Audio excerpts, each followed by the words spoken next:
Hello मेरे जिज्ञासु विद्यार्थियों, कैसे हैं आप सभी लोग। मैं मनोज कुमार एक बार फिर से आप सभी प्यारे विद्यार्थियों का बहुत बहुत स्वागत करते हैं बच्चों आपके अपने इस प्यारे से और खूबसूरत से यूट्यूब चैनल MS उज्ज्वल शिक्षा पे। सो गाइस, पूरे होते वादे, अब है नए इरादे। क्या अब है नए इरादे।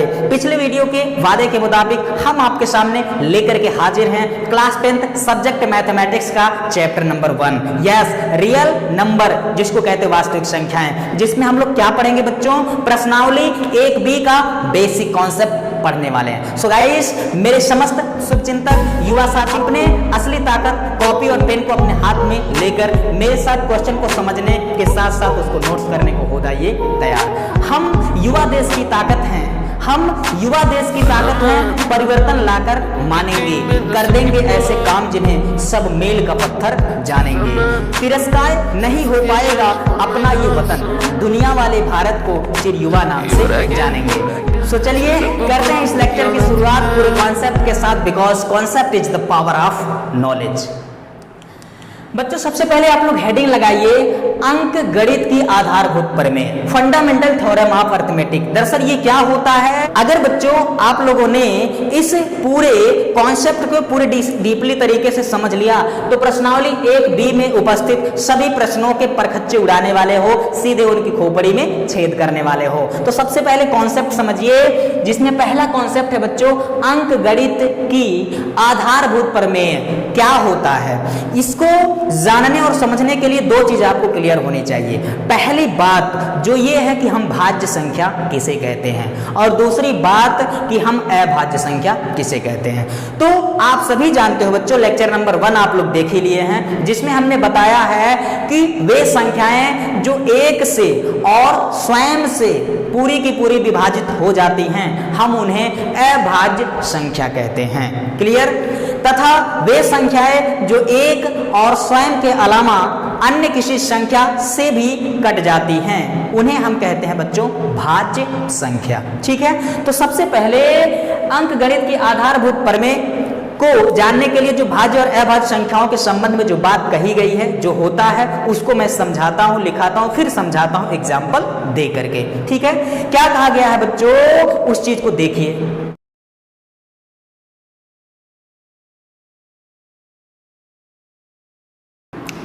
ठीक है। तो पहली बात मैंने क्या लिखा बच्चों, प्रत्येक भाज्य संख्या। ठीक है। प्रत्येक भाज्य संख्या को अभाज्य संख्याओं के गुणनफलों या गुणनफलों की घातों के रूप में लिखने की जो विधि होती है बच्चों, वह अंक गणित की आधारभूत प्रमेय कहलाती है। इस चीज को हमेशा दिमाग में रखेंगे। एग्जाम्पल देता हूं, so don't worry about that. दूसरी बात यहां पर क्या लिखेंगे,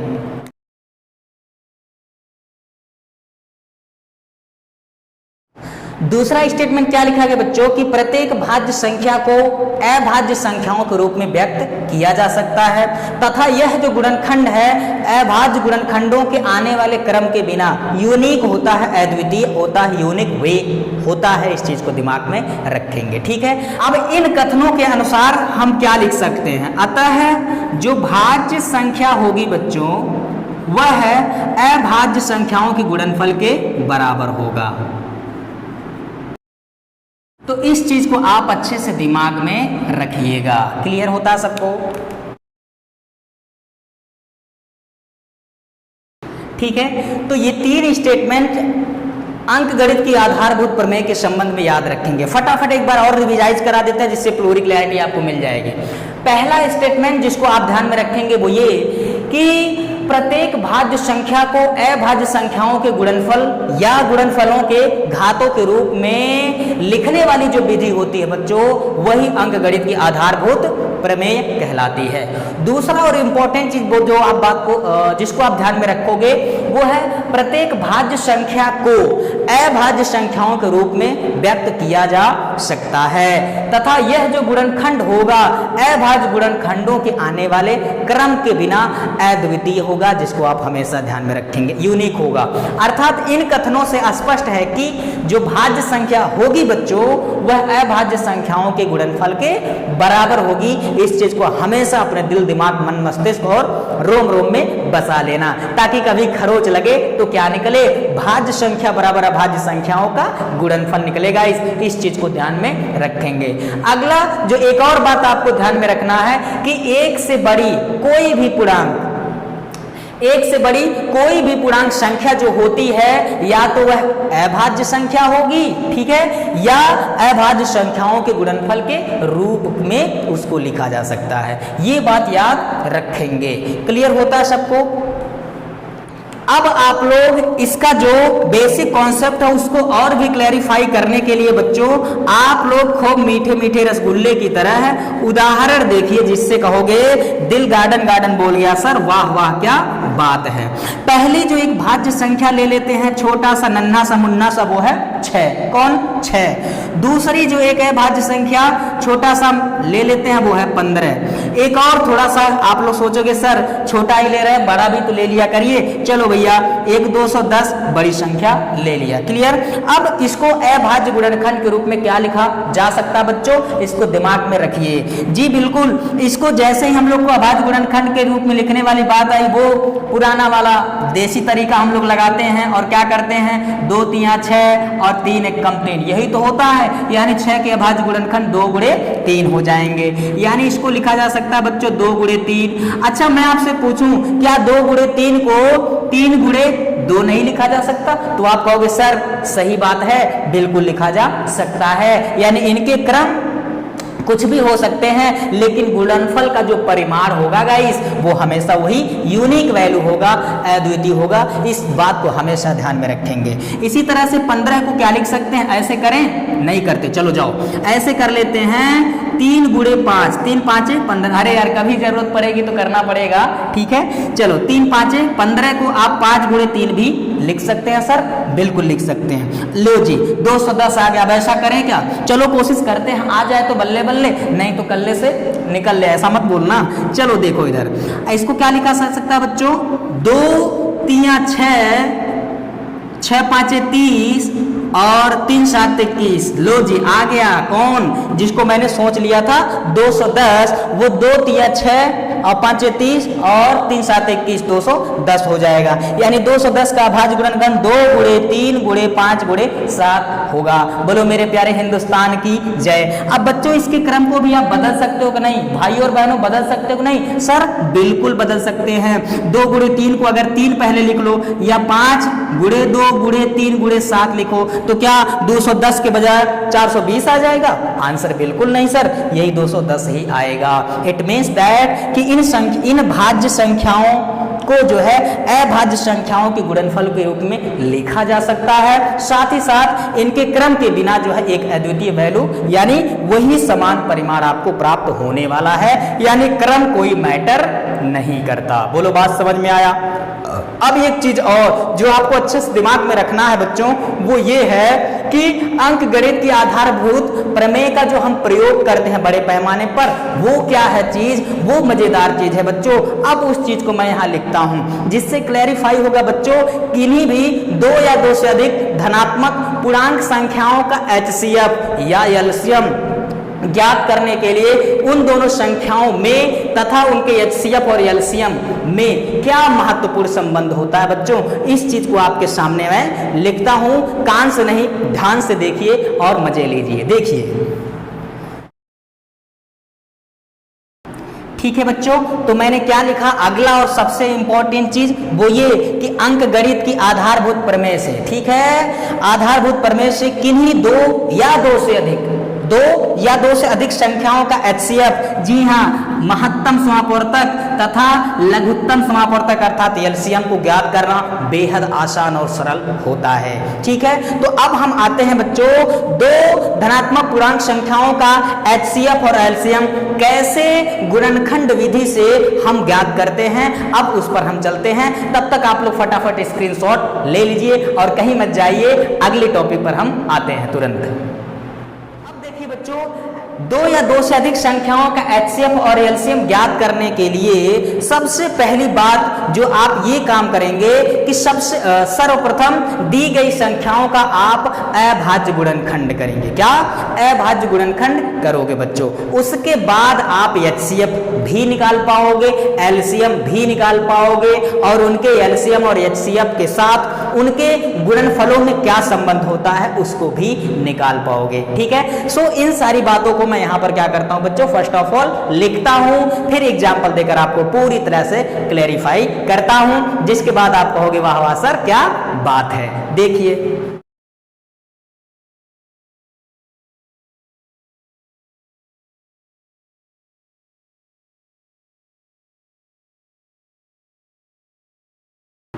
ठीक है, तो एचसीएफ और एलसीएम ज्ञात करने हेतु अभाज्य गुणनखंड विधि क्या है बच्चों। सबसे पहली बात जो आपको ध्यान में रखना होगा वो ये कि सर्वप्रथम दी हुई संख्याओं का अभाज्य गुणनखंड निकालिएगा। दूसरी बात, दो या दो से अधिक, वो जो संख्याएं थी उनमें दो या दो से अधिक संख्याओं का एचसीएफ हाईएस्ट कॉमन फैक्टर महत्तम समापवर्तक ज्ञात करने के लिए संख्याओं में प्रत्येक उभयनिष्ठ, संख्याओं में प्रत्येक उभयनिष्ठ, प्रत्येक उभयनिष्ठ का मतलब जो सभी में उपस्थित हो, सभी में विद्यमान हो, सभी के गुणनखंड में उपस्थित संख्या है वह उभयनिष्ठ संख्या होगी। उसका अभाज्य गुणनखंड, उसमें अभाज्य गुणनखंड की सबसे छोटी घात का जो गुणनफल होगा बच्चों वह दी गई संख्याओं का एचसीएफ होगा।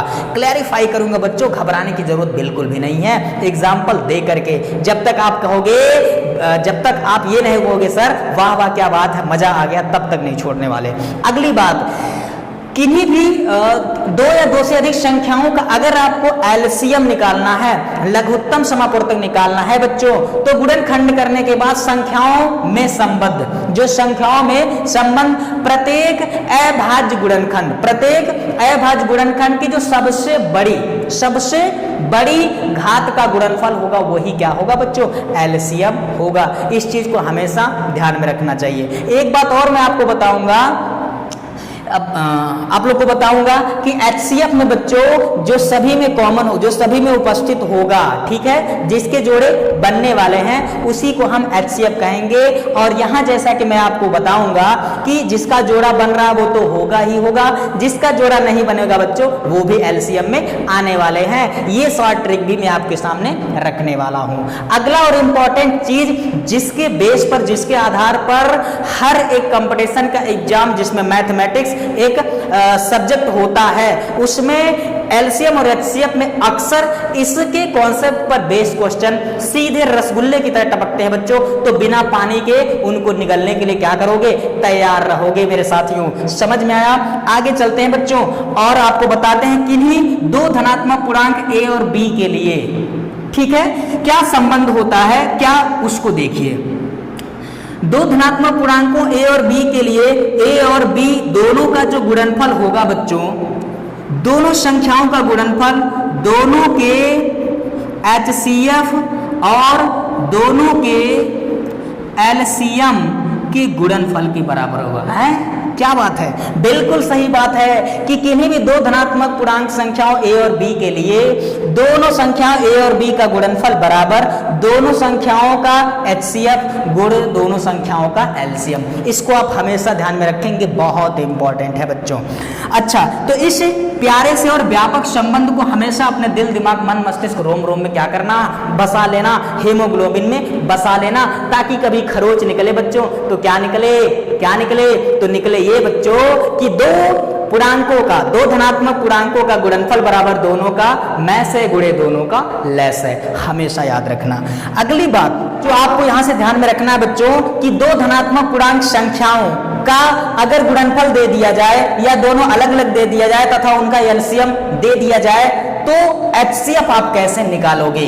तो आप लिख सकते हो दो धनात्मक पूर्णांक संख्याओं का एचसीएफ बराबर होगा दोनों का गुणनफल। इसको पक्षांतर आप करेंगे तो ये दोनों का गुणनफल बटे क्या होगा, एलसीएम। किनका एलसीएम, उन्हीं दोनों धनात्मक पूर्णांक संख्याओं का। या अगर एलसीएम पूछा जाए बच्चों तो एचसीएफ को पक्षांतर करोगे, जिसके बाद आपको मिलेगा दो धनात्मक पूर्णांक संख्याओं ए और बी का एलसीएम बराबर दोनों का गुणनफल बटे दोनों का क्या HCF। इसको आप हमेशा ध्यान में रखेंगे बच्चों। तो ये दो धनात्मक पूर्णांक संख्याओं के HCF और LCM तथा दोनों के गुणनफलों में क्या महत्वपूर्ण संबंध होता है बच्चों, इसको आप अच्छे से दिमाग में रखिएगा। क्लियर? सो बच्चों आप फटाफट इसका स्क्रीनशॉट ले लीजिए। अब इसके बाद छोटा सा एक और टॉपिक है जिसको हम गुणनखंड वृक्ष कहते हैं। जी हाँ, वृक्ष ट्री की मैं बात कर रहा हूं। गुणनखंड वृक्ष के रूप में कैसे हम किसी संख्या भाज्य संख्या का अभाज्य गुणनखंड को व्यक्त करते हैं वो तरीका मैं आपको बताता हूं। उसके बाद लल्लन टाप इसमें उदाहरण आपको बताता हूं जिससे पूरी क्लैरिटी के साथ प्रश्नावली 1B के सभी प्रश्न को इरादों को नेशनाबूद करने वाले हो। ठीक है, ले लीजिए स्क्रीनशॉट। तो बच्चों इसके बाद एक और टाइप का क्वेश्चन जो आपके प्रश्नावली 1B में उपस्थित होता है वो है गुणनखंड वृक्ष के आधार पर। किस पर? गुणनखंड वृक्ष के आधार पर कैसे किसी भाज्य संख्या के अभाज्य गुणनखंड को हम लोग व्यक्त करते हैं उसको जरा देखिए। सो इसको मैं यहां पर लिखता हूं आप लोग के सामने, देखिए जरा इसको।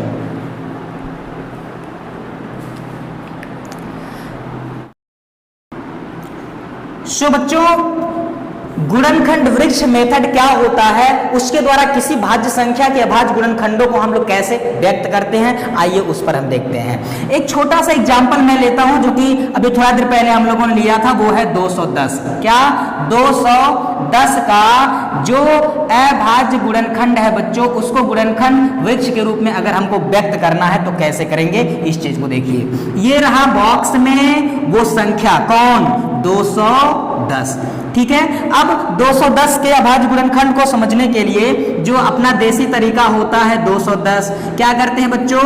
210 को 2 से काटेंगे तो 2 एक कम 2 होगा, 2 5 10, एक के बाद 2 अंक डायरेक्ट काटा है तो यहाँ पर आएगा 0, यानी 210 को लिखा जा सकता है 2 गुणे 105। तो इसको मैं लिखता हूं बच्चों, देखिए ये रहा अपना तरीका। यहाँ पर ये एक बॉक्स बनाइए, ठीक है, और यहाँ पर ये दूसरा बॉक्स बनाइए जिसमें आप लोग क्या लिख सकते हैं? 2 गुणे यानी 210 को क्या लिख सकते हैं? 2 यहां पर और गुणे 105 यहां पर। क्लियर हुआ सबको? मजा आया?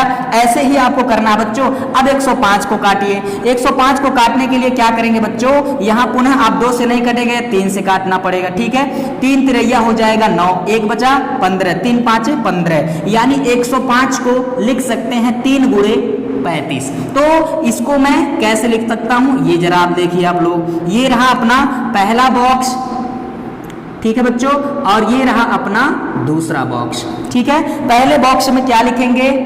3 लिखेंगे, गुणे दूसरे बॉक्स में क्या लिखेंगे?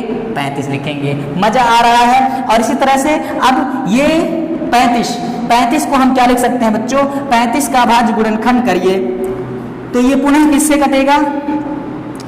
5 से कटेगा बच्चों। किससे? 5 से। 5 साते कितना आएगा? 35। 5 साते कितना आएगा बच्चों? 35 आ गया। तो यानी कि आप लिख सकते हो इसको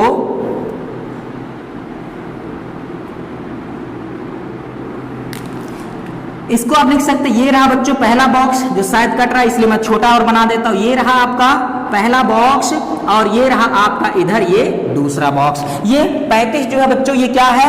5 गुणे 7, ये हो गया 5 और ये हो गया 7। बस इसी को हम लोग कहते हैं बच्चों क्या? गुणनखंड वृक्ष। किसी भी भाज्य संख्या का जो गुणनखंड वृक्ष है उसको हम कैसे लिख सकते हैं। एक और तरीका जिसको आप ध्यान में रखेंगे, यहाँ 210 को आपने कैसे लिखा था? ये अभाज्य गुणनखंड कौन से हैं? अभाज्य संख्याएं कौन से हैं? इनमें 2, 3, 5 और 7 यही वो 4 संख्याएं हैं बच्चों जो अभाज्य संख्याएं हैं। ठीक है, यहाँ 105 और 35 जो है बच्चों ये भाज्य संख्या है क्योंकि ये स्वयं और 1 के अलावा अन्य संख्याओं से भी क्या होगा बच्चों? पूरा का पूरा विभाजित हो जाएगा। तो 210 को कैसे लिखा जा सकता है? ये 2 गुणे 3 गुणे 5 गुणे 7, ये जो आपके सामने दिख रहा है बच्चों इसको आप लिख सकते हो 2 गुणे 3 गुणे 5 गुणे 7। गौर से उस वक्त पे आप पलट कर जाइए जहां थोड़ा देर पहले मैंने 2 3 6 5 3 7 21 समझाया था कि नहीं समझाया था? भाई और बहनों समझाया था कि नहीं? तो आंसर है सर समझाए थे। क्लियर? तो 210 के अभाज्य गुणनखंड को वृक्ष के रूप में, गुणनखंड वृक्ष के रूप में ऐसे लिखा जा सकता है और गुणनफल के रूप में आप ऐसे लिख सकते हैं। इस बात को हमेशा दिमाग में रखेंगे। अब मैं आता हूं पूरे शुरू से अंकगणित के आधारभूत प्रमेय से लेकर के एचसीएफ और एलसीएम के साथ साथ गुणनखंड वृक्ष पर बेस्ड जो कुछ एग्जांपल्स हैं, फर्स्ट ऑफ ऑल मैं उसको क्लैरिफाई करता हूं, जिसके बाद बच्चों आप लोग क्या कहोगे, वाह वाह सर क्या बात है, और आगे की प्रश्नावली 1B के सभी प्रश्नों को क्या करने वाले हो, पूरी तरह से धुआं धुआं उड़ाने वाले हो बच्चों। सो चलिए फटाफट स्क्रीनशॉट ले लीजिए। अब हम चलते हैं एग्जांपल्स पर। सो बच्चों पहला क्वेश्चन आपके व्हाइट बोर्ड पे दिख रहा है, संख्या 6, 72 और 120 का अभाज्य गुणनखंड विधि द्वारा एचसीएफ और एलसीएम आप ज्ञात करिए, वो कितना होगा बच्चों। क्लियर है सबको, ये बात समझ में आता है। यह जो क्वेश्चन, यह जो उदाहरण है बच्चों, हालांकि आपके प्रश्नावली के उदाहरण, प्रश्नावली 1B के उदाहरण में आपको मिलेगा। क्लियर है। सो सबसे पहले इस चीज को लेकर के मैं आपके सामने क्लेरिफाई करता हूं कि दरअसल हम लोग कैसे इसको सॉल्व करेंगे। फर्स्ट ऑफ ऑल बच्चों इन संख्याओं का हम लोग क्या करें, निकाल ले अभाज्य गुणनखंड। तो 6 का अभाज्य गुणनखंड यहां मैं निकालता हूं। 6 का अभाज्य गुणनखंड क्या होगा बच्चों, 2 से काटेंगे, 2 तिया कितना होगा 6, फिर 3 से काटेंगे, 3 एक कम 3। ये कट्टी कुट्टा तो आप अच्छे से ही जानते हो, बचपन से ही जानते हो। अब अगली संख्या जो है बच्चों 72, 72 का अभाज्य गुणनखंड निकालने के लिए आप 2 से इसको डिवाइड करिए, 2 तिया 6, एक बचा इधर हो जाएगा 12 और 2 6 के 12 हो जाएगा। ठीक है। 18 दूना 36 हो जाएगा और 2 9 18 होगा, 3 तिरैया 9 होगा और 3 एकम 3 होगा। कब तक काटते हैं, जब तक कि सबका मालिक एक ना आ जाए। कौन न आ जाए, सबका मालिक एक। अब अगली संख्या 120 है, तो बच्चों हम 120 का अभाज्य गुणनखंड आपके सामने कर लेते हैं। 2 से काटेंगे, 60 दूना 120, 30 दूना 160, 15 दूना 30। ठीक है। 2 से नहीं कटेगा, 3 5 15, 5 एकम 5। लो जी हो गया। अब थोड़ा सा यहां पर आप लोग देखिएगा बच्चों, हम लिख सकते हैं क्या, पहली संख्या 6 बराबर 6 को क्या लिख सकते हैं बच्चों, 2 गुणे 3 लिखा जा सकता है। यानी 6 एक भाज्य संख्या है जिसको 2 गुणे 3 अभाज्य संख्याओं के गुणनफल के रूप में लिखा जा सकता है। और अंकगणित की आधारभूत जो प्रमेय है बच्चों, वो तो यही है कि भाज्य संख्या बराबर अभाज्य संख्याओं का गुणनफल। यही है ना, हो गया क्लियर। अगली बात जिसको आप लिख सकते हैं वो है 72। 72 को क्या लिख सकते हो बच्चों, 2 यहाँ 3 बार है, 3 यहाँ 2 बार है, तो 2 गुणे 2 गुणे 2 कितनी बार है, 1 2 3 बार, गुणे 3 यहाँ 2 बार है, तो हो गया 3 गुणे 3। अच्छा जी बच्चों, इसको आप घात के रूप में कैसे लिख सकते हैं, 1 बार 2 बार 3 बार, 3 बार 2 है, तो 2 पे घात क्या लिख सकते हैं 3। समझ में आया। 2 यहाँ 3 बार है तो लिख सकते हैं 2 की घाते 3, गुणे 3 यहाँ पर कितनी बार है बच्चों, 2 बार है, तो हम लिख सकते हैं 3 की घाते 2। इसको बच्चों अभाज्य संख्याओं के गुणनफल के घातों के रूप में लिखा हुआ कहते हैं। क्लियर। अच्छा इसको भी आप चाहो तो लिख सकते हो, 2 को कुछ नहीं तो 2 को 2 की घात 1 लिख सकते हैं और 3 को 3 की घात 1 लिख सकते हैं। बोलो बात समझ में आया। अगली जो संख्या है बच्चों 120, शुक्र है कि ये 420 नहीं है पिछली वाली बार की तरह। 120 में बच्चों 1 बार 2 बार 3 बार 2 है। ठीक है, तो ये हो गया 1 2 3, गुणे 3 है 5 है, तो 3 गुणे 5। क्लियर होता है सबको। अब इसको अगर घात के रूप में लिखें तो 1 बार 2 बार 3 बार, 2 कितनी बार है बच्चों, 3 बार, यानी इसको लिखा जा सकता है 2 की घाते 3 और गुणे 3 यहाँ 1 बार है और 5 यहाँ 1 बार है, तो 3 की घाते 1, 5 की घात 1 भी लिखा जा सकता है। इस चीज को अच्छे से दिमाग में रखेंगे बच्चों। अब आइए इन तीनों संख्याओं का एचसीएफ क्या होगा। ठीक है, तो ये एक लल्लन टॉप तरीका है 6, 72 और 120 का एचसीएफ लिखने का। अब आधारभूत तो अंकगणित की आधारभूत जो प्रमेय है बच्चों, उसका बेसिक कॉन्सेप्ट क्या था कि ऐसी उभयनिष्ठ संख्या जो सभी में उपस्थित हो, उसकी छोटी वाली घातों का जो गुणनफल होगा बच्चों, वही 2 या 2 से अधिक संख्याओं का एचसीएफ होगा। मतलब इन तीनों संख्याओं के ये जो अभाज्य गुणनखंड हैं, इसमें ऐसी संख्या सबसे पहले आप चुनिए, गौर से सुनिएगा, ऐसी संख्या आप चुनिए जो तीनों में उपस्थित हो। तो यहां पर 2 है, यहां भी 2 है, यहां भी 2 है, तीनों में है, मतलब उभयनिष्ठ है, कॉमन है। क्लियर होता है सबको? अब यहां पर छोटी घात वाला, यहां पर 2 पर 1 घात, 2 पर 3 घात, 2 पर 3 घात, बड़ी घात 2 पर 3 है, छोटी घात कौन है? 2 पर 1, मतलब कि होगा बच्चों HCF में छोटी घात वाला लेते हैं 2 की घात 1 गुणे, और भी कुछ हो सकता है क्या? यहाँ 3 है, यहाँ 3 है, यहाँ 3 है, तीनों संख्याओं के अभाज्य गुणनखंड में एक और कॉमन है, वो है अभाज्य संख्या 3। ठीक है, 3 यहाँ एक बार, 3 यहाँ 2 बार, 3 यहाँ 1 बार। बताइए न्यूनतम कौन है? तो आंसर है सर 3 पर घात 1 जो है न्यूनतम है, यानी कम से कम है, तो 3 पे घात कितना होगा? 1 होगा। अच्छा, अगली बात, यहाँ इस संख्या में 5 है, क्या इन संख्याओं में 5 है? तो आंसर है नहीं। इसका मतलब यह कि 5 को हम नहीं ले सकते, क्योंकि HCF में उभयनिष्ठ लिया जाता है बच्चों। उभयनिष्ठ लेने का मतलब जो सभी में विद्यमान हो, सभी के साथ हो, सभी में कॉमन हो। क्लियर होता है सबको? ये बात अच्छे से दिमाग में रखेंगे, यानी 5 को आप नहीं लेने वाले हो HCF में। क्लियर होता है सबको? सो फाइनली ये कितना आ जाएगा? 2 की घात 1 का मतलब 2, 3 की घात 1 का मतलब 3, और 2 तिया कितना हो गया? 6। बोलो मेरे प्यारे हिंदुस्तान की जय। इसका मतलब ये है बच्चों 6, 72 और 120 का HCF क्या है? 6 आ गया। थोड़ा सा ध्यान लगाइएगा, अगर नहीं समझ में आए तो वीडियो को फिर से बैक करके ले जाओ, फिर से देखो, क्लियरिटी आपको मिलने वाला है। लेकिन फिर भी मैं आपको आश्वस्त करना हूं बच्चों, ये सिर्फ एग्जाम्पल है, अभी तो पूरी पिक्चर बाकी है, इस चीज को ध्यान में रखेंगे। तो पहली बात क्लियर हो गया। दूसरी बात, आपको एलसीएम निकालना है। ठीक है, तो आइए देखते हैं 6, 72 और 120 का एलसीएम क्या होगा। तो जैसा कि बच्चों अंकगणित की आधारभूत जो प्रमेय है, उस प्रमेय के हिसाब से जो एलसीएम होगा, किन्हीं भी 2 या 2 से अधिक संख्याओं का जो एलसीएम होता है, वह प्रत्येक से संबद्ध जो अभाज्य गुणनखंड होता है, उसके अधिकतम घातों के गुणनफल के बराबर होता है। उन 2 या 2 से अधिक संख्याओं का क्या?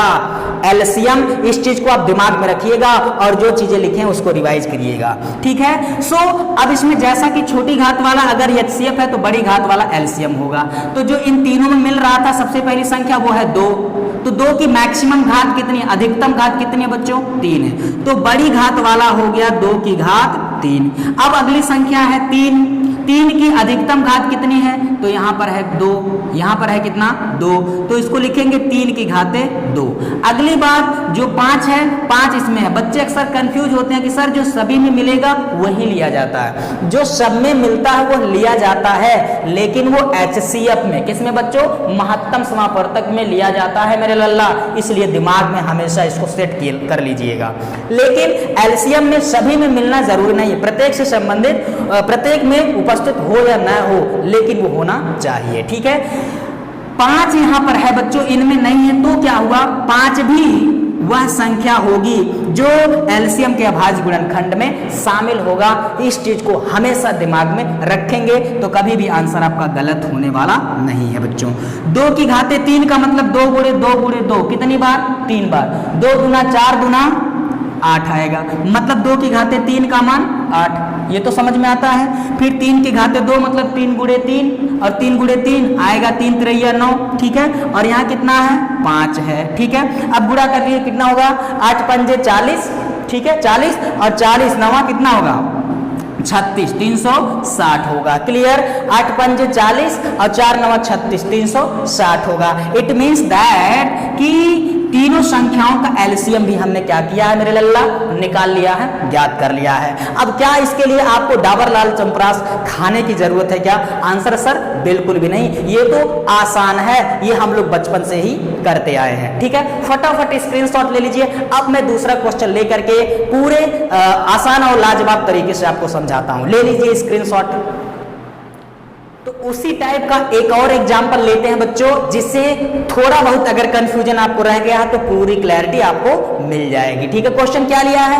अभाज्य गुणनखंड विधि। ठीक है, अभाज्य गुणनखंड विधि द्वारा 96 और 400 4, 96 और 404 ये दो संख्याएं हैं जिनका HCF ज्ञात करना है और फिर LCM भी ज्ञात करना है। तो जैसा क्वेश्चन मैंने पिछले वाला बताया है एकदम उसी के जैसा भी कर सकते हो, या दूसरा तरीका जो मैं बताने वाला हूं उसके द्वारा हम कैसे करते हैं। सबसे पहले बच्चों, जैसा कि उसमें मैंने कहा था कि जो दोनों संख्याएं हैं 96 और 404, फर्स्ट ऑफ ऑल इनका आप निकाल लीजिए क्या, अभाज्य गुणनखंड। ये काम तो आपको सबसे पहले करना ही करना है, ठीक है।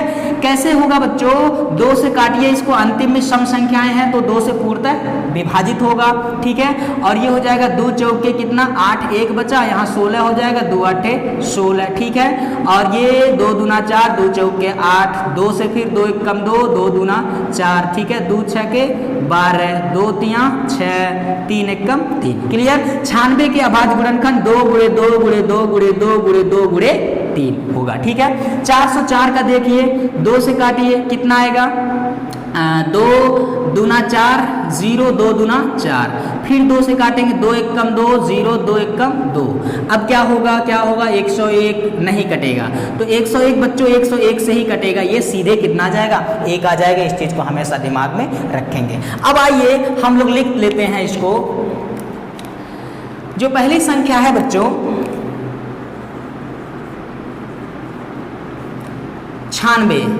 96 को क्या लिखा जा सकता है बच्चों, 2 गुणे 2 कितनी बार, 1 2 3 4 5 बार, तो 2 गुणे 2 गुणे 2 गुणे 2 गुणे 2 कितना हो गया, 1 2 3 4 5 बार हो गया, और एक बार कौन है बच्चों 3 है।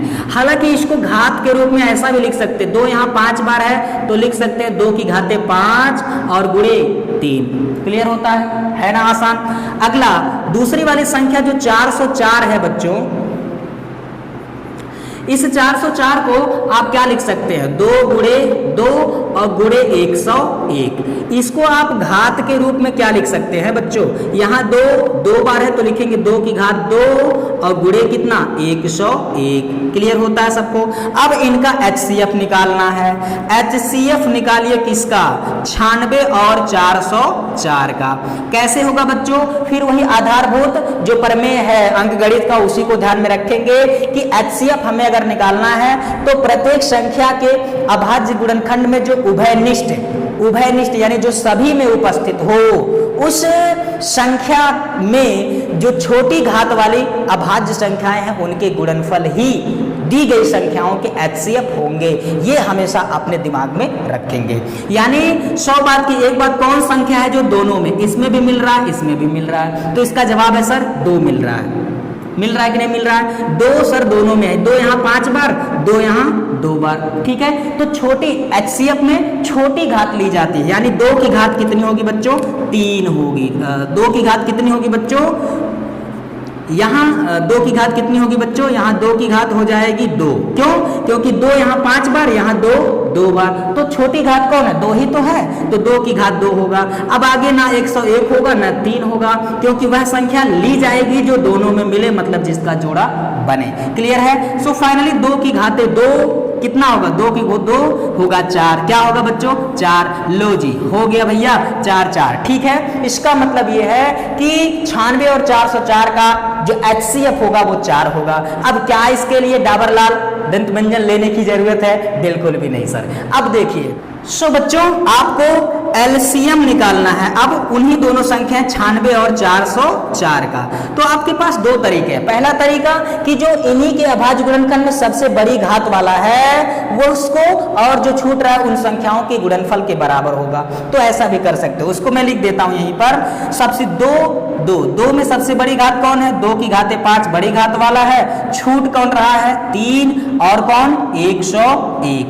इनका आप लोग गुणा कर लेंगे बच्चों, जो आएगा वही फाइनली क्या हो जाएगा, इन दोनों संख्याओं का LCM होगा।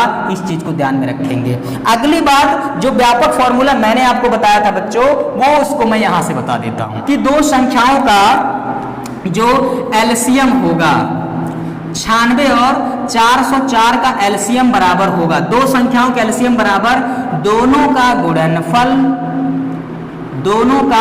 गुणनफल बटे दोनों का HCF, दोनों का क्या बच्चों HCF। यही तो बताया था भाई और उनकी बहनों, बिल्कुल सर यही आपने बताया था। तो इसको क्या लिख सकते हैं, ये होगा 96, सॉरी इसको लिख देते हैं 96 गुणे कितना 404 बटे HCF तो हमने पहले निकाल लिया है, वो कौन है बच्चों 4। बोलो बोलो कौन है वो 4 है वो, यानी बटे में क्या लिखोगे 4।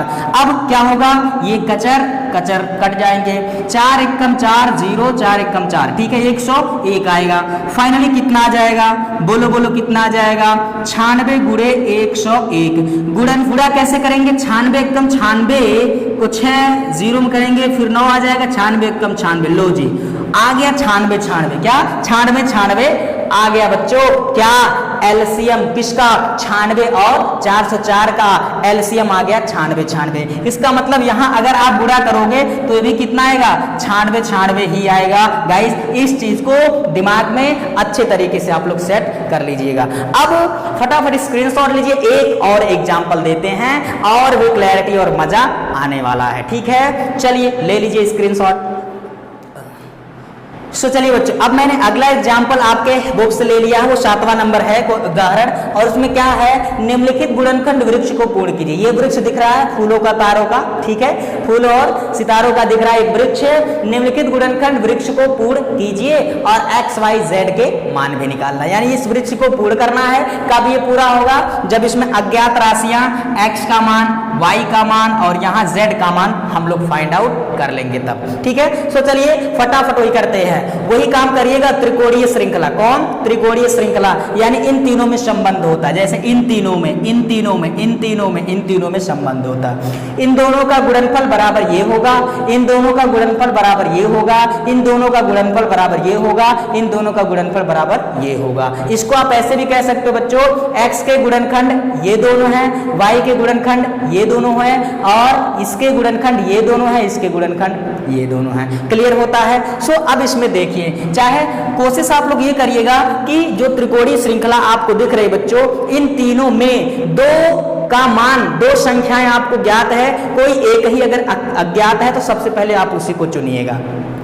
मेरे कहने का मतलब, अगर आप इन दोनों को उठा लेंगे परेशानी कुछ नहीं होगी, एक समीकरण आपको मिलेगा, घबराने की जरूरत नहीं बच्चों, आंसर वैसे भी मिलेगा। लेकिन कम समय में क्लेरिफाई करना है इसको, तो देखिए कैसे करते हैं। इन तीनों को अगर गौर से देखें, ध्यान से देखिए इन तीनों को, इन तीनों में एक ही सिर्फ अज्ञात है, बाकी दोनों क्या है ज्ञात है। तो सीधे क्या लिखा जा सकता है बच्चों, पहला मैं यहां से लिखता हूं क्या, 371 के जो गुणनखंड है वो कौन है 7 है और z है, यानी 371 बराबर होगा 7 गुणे z। क्लियर, 7 गुणे z। इसका मतलब 371 के गुणनखंड 7 और z है, यानी 371 बराबर 7 गुणे z होगा। अब अगर समीकरण को हल करना अब तक 9वीं तक आप लोगों ने सीखे हैं तो एकदम आसान हो जाएगा। 7 को पक्षांतर करिए बच्चों, जिसके बाद z बराबर मिलेगा 371 बटे 7, भाग करिए कितना होगा 7 5 35, 2 बचा 21, 7 3 21। लो जी ये हो गया आपकी मुलाकात 53 से, यानी यहाँ पर जो z का मान है बच्चों, ये z का मान कितना होगा 53 होगा, 53 होगा मेरे लल्ला। इस चीज को हमेशा अपने दिमाग में रखेंगे। अगली बात यहाँ y पर आ जाइए, y जो होगा y के अभाज्य गुणनखंड 3 और 1855 है, यानी y बराबर 3 गुणे 1855 यहां मैं लिखता हूं, जिससे दूसरे वाले प्रॉब्लम का सॉल्यूशन मिलेगा।